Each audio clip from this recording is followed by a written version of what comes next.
Hey, it's Maximo and welcome to Maximo's Travels. It's our second day on Awaji Island, Japan. We start off this video by going to see a fabulous garden, Awaji Hanasajiki. It's not the ideal time of year to go visit these gardens, but we see spectacular vistas as well as ornamental flowering cabbages. We go to an earthquake museum that commemorates the massive 1995 Kobe earthquake. We'll see a huge fault line that's been preserved from that earthquake, get an appreciation of the massive damage that was caused, and experience its ferocity and destructive power with a virtual reality simulator. Then we'll go to the Sumoto Castle Ruins and check out its stunning vistas. Join me as we go off the beaten path and explore Awaji Island, Japan.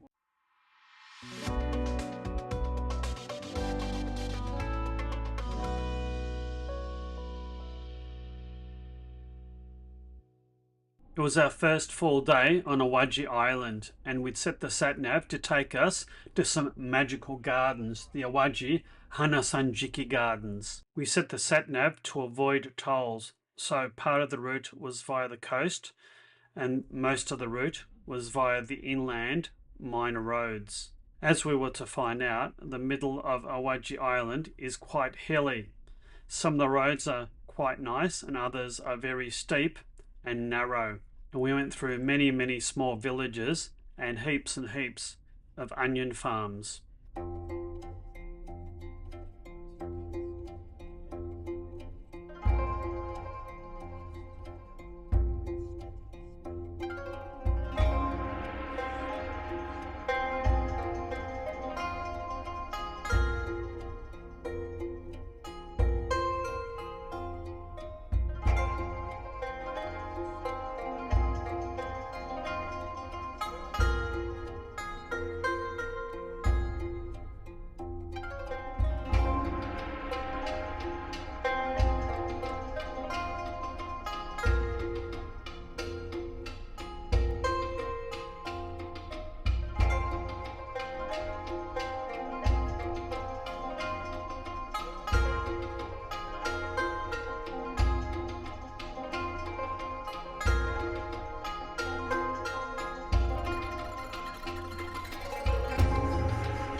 After driving for about an hour and a half, we arrived at the Awaji Hanasajiki Gardens.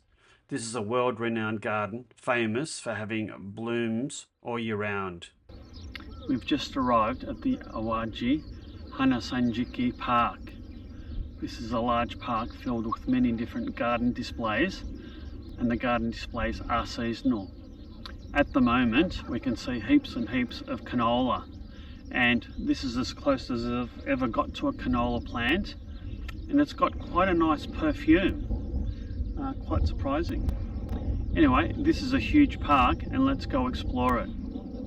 It's quite a grey day, but there are magnificent sea views from this park. It was very early in the spring, and this wasn't the best time to visit these gardens, as they'd only just started blooming, and all the grass and meadows looked quite brown and, well, pretty much dead.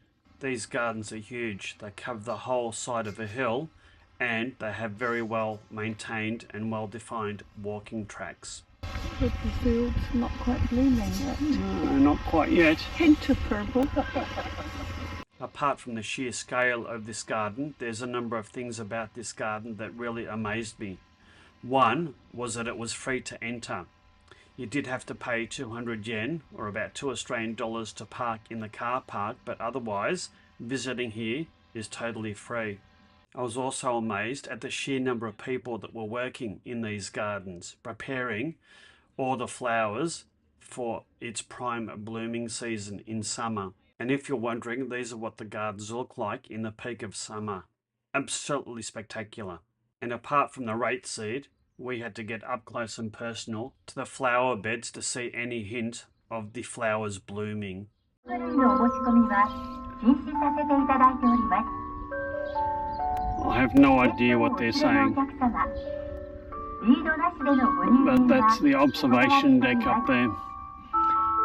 We've got a couple of shops and cafes as well. We climbed up a set of stairs to get to the viewing platform.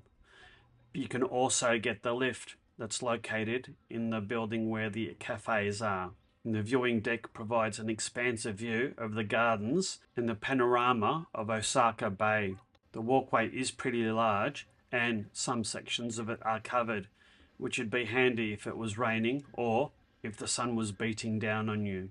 And I've got to say, the views from up on this deck were pretty impressive. These gardens are around about 250 metres above sea level, and the views from the roof of the building was as impressive as the deck, as were the planter boxes that was filled with ornamental flowering cabbages.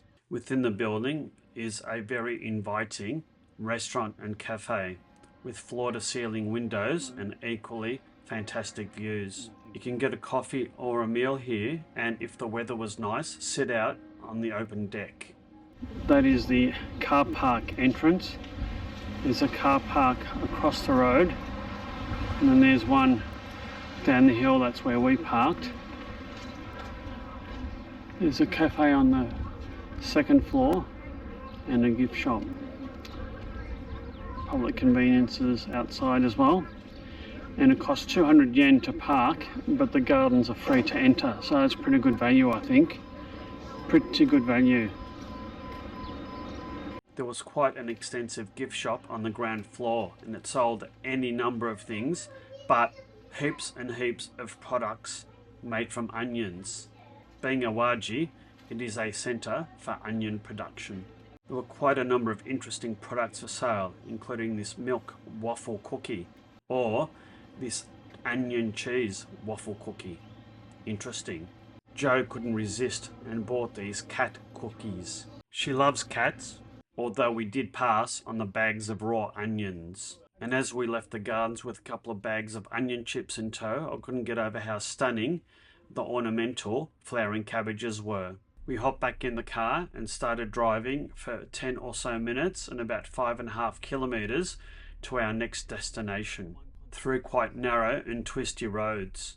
Our destination was the Awaji Earthquake Museum, and the suggested path via Google Maps was a lot easier than it was in actuality.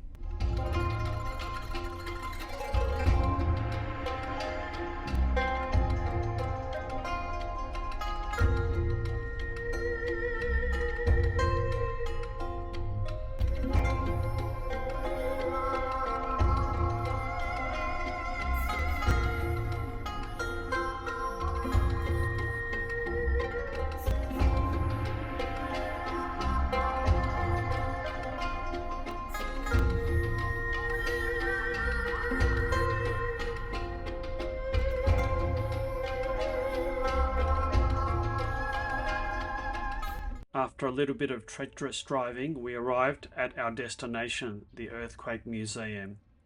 This is formerly known as the Hokudanshinsai Earthquake Memorial Park and Nojima Fault Preservation Museum. The museum is quite a large complex, and it comprises a number of different areas, including the Nojima Fault Preservation Pavilion, the Memorial House, and the Earthquake Experience Hall. The cost to enter the museum is around 700 yen, or about $7 per person. This museum is dedicated to the Great Hanshin earthquake, which struck this area at 5:46 on the morning of January the 17th, 1995. This earthquake is also known as the Kobe earthquake, which is not surprising because of the number of buildings destroyed and major loss of life in the Kobe area. However, the epicenter of the earthquake was in Awaji Island, 17 kilometers beneath the surface. An area of the museum is dedicated to pictures and interesting facts about the earthquake, which unfortunately took more than 6,000 lives and fully or partially destroyed more than 240,000 homes in this area. It was a massive magnitude 7.3 earthquake. It's not surprising that this major earthquake struck Awaji Island, as it lies on the intersection of quite a few major earthquake fault lines. We're at the Nojima Fault Preservation Pavilion, and I'm standing in front of a diorama of the island. So that's the island of Awaji, and there's two major faults that basically intersect at the bottom of the island, and this is where a major earthquake struck in 1995. And we're here at the pavilion exploring the earthquake's effects and aftermath. These are senbuzuro, 1,000-folded Japanese cranes, signifying good wishes and healing and recovery in the Japanese culture. I just can't imagine how huge the earthquake would have felt to the inhabitants. And this is a preserved part of the fault line that was created in that 1995 earthquake. So this is a huge pavilion, and 140 metres of the fault line has been preserved. It's undercover in a huge pavilion. Nothing illustrates the power and the destructive forces of the earthquake more than this H-shaped hedge grove, with one of its arms moved many metres away from its neighbouring trees. Fascinating, as is by the horizontal and vertical movement of this fault line. It's been perfectly preserved for the last 30 years. The impact of the earthquake is really well illustrated here. If you align the orange dots and blue dots, you can see how much the land has moved both vertically and horizontally. It really is a huge complex. I wasn't expecting something so large and elaborate. And that's the fault line there. You can see that there's two very distinct parts of the rock and soil, and they've basically slipped and moved. That's quite fascinating. You can also see evidence of liquefaction, where the whole consistency of the soil has changed under the pressures caused by the earthquake. And this is one of the preserved walls of one of the buildings that mostly fell down. And there's just this one wall left, with lots of rubble around it. Just beyond the Nojima Fault Preservation Pavilion is the Memorial House. It's an original house that's been pretty much left untouched since the day of the earthquake in 1995. The fault line almost ran through the house, and it's a testament to the Japanese building techniques and building standards that the house was still standing. The fault line runs through the yard of the house, and you can see how it's damaged one of its stone walls. This damaged and buckled fence used to be straight as a die, and I'm amazed at how it could still be standing. The fault line appears where that red marker is, and it has been concreted over to make it safe for visitors. But you can see how close the fault line actually came to the house. I don't know how it's still standing, truly. So that's a reverse fault.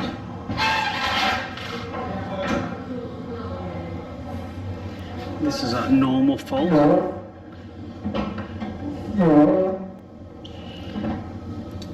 And lastly, we have a slip fault.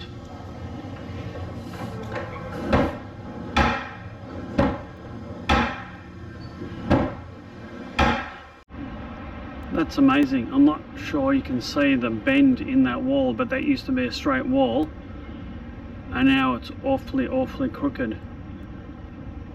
It's like 1.5 meters off kilter. Goodness.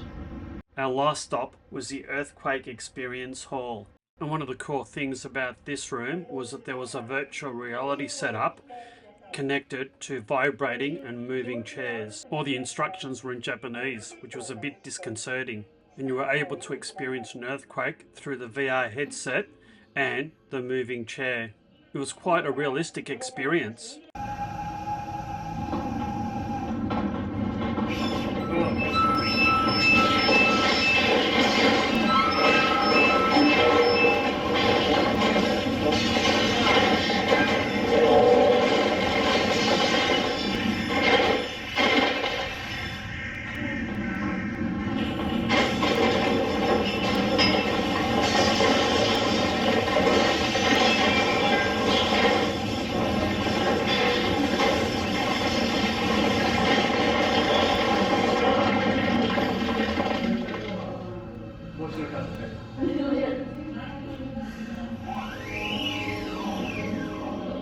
The strongest earthquake I've experienced was in Melbourne in 2021 when a 5.9 magnitude quake hit.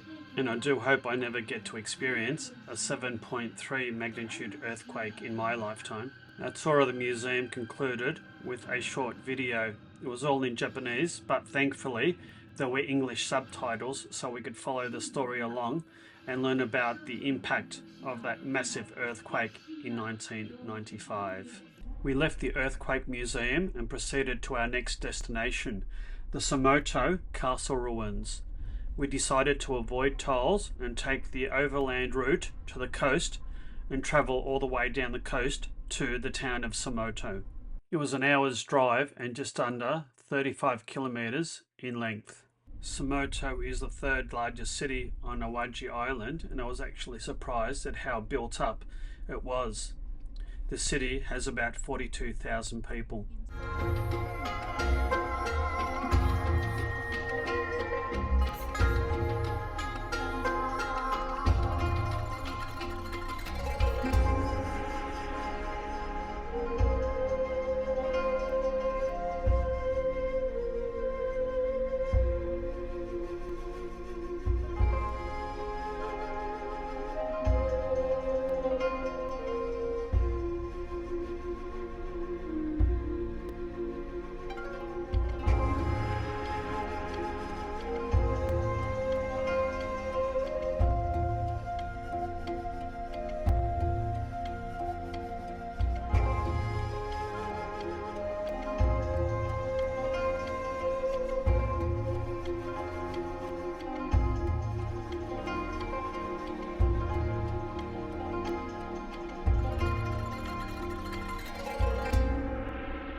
We drove up quite a steep hill and arrived at our destination. The car park was rather small and we were lucky enough to score the very last car park in it. The castle ruins are quite extensive, but entry is free. The castle sits 133 metres above sea level on the top of Mount Mikuma. Originally built in the 15th century, the castle gradually fell into disrepair over the centuries through inactivity and little use. The monumental stone walls still remain to this day. It is quite a steep walk from the car park to the upper levels of the castle ruins. The distance is around about half a kilometre. The path is well maintained and in reasonable condition. It does require a moderate degree of fitness to get up there, and once you're up there, there are public bathrooms available for you as well. Oh, looks like a lot of steps. Oh, big steps. Oh goodness. Yes, it does take a fair bit of effort getting up those stairs because they are quite high. Oh, these are huge steps. Oh.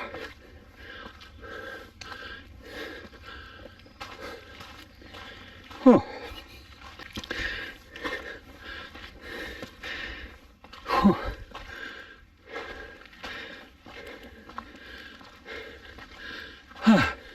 It is a bit of an effort to get to the higher part of the castle, and once you turn the corner, you get your first glimpse of the Tensu, or main keep.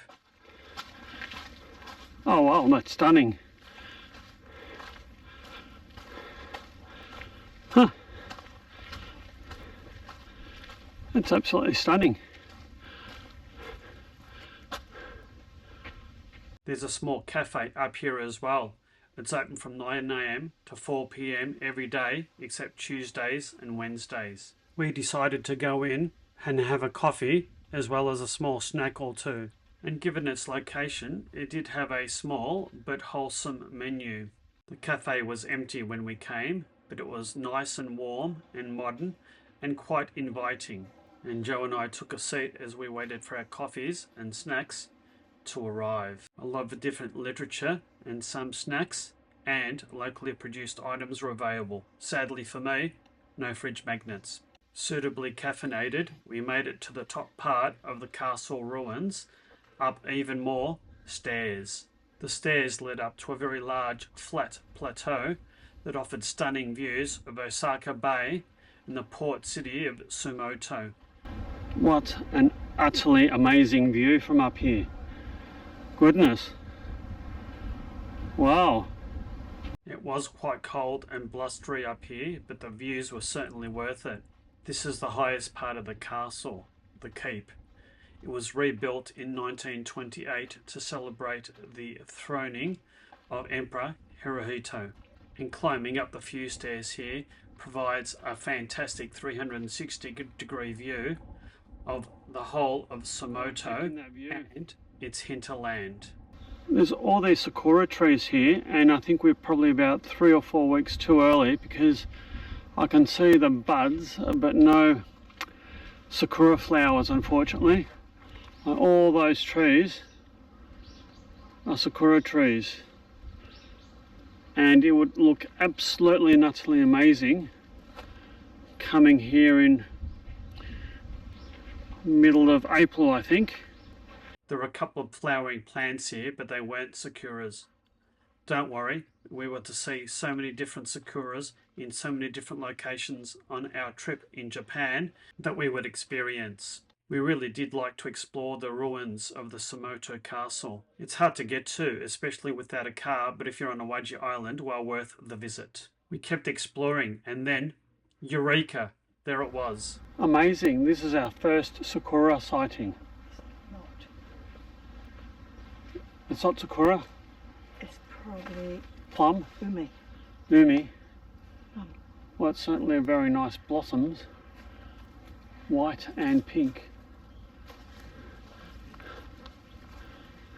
Not in full flower yet. No, not quite. It's only just starting, I think.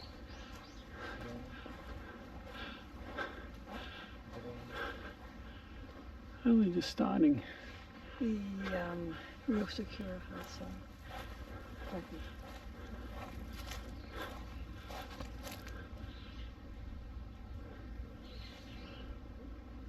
I know, I got a bit overly excited. They weren't cherry blossoms, they were plum blossoms, but they were certainly a sign of things that would be coming. We hopped back into a car and continued down the hill and the 25 odd kilometres to our hotel, the Grand Mercure in Awaji on the island south. Again, we avoided toll roads, and again, we went through some of the narrowest and most precarious roads on the island. We'd spent another fantastic day touring Awaji Island. I do hope you've liked this video. If so, please consider hitting that like and subscribe button. Hit that notify bell so you'll never miss another upcoming video. If you'd like to support my channel, please consider buying me a coffee or hit that super thanks button. Until next time, you take care and bye now.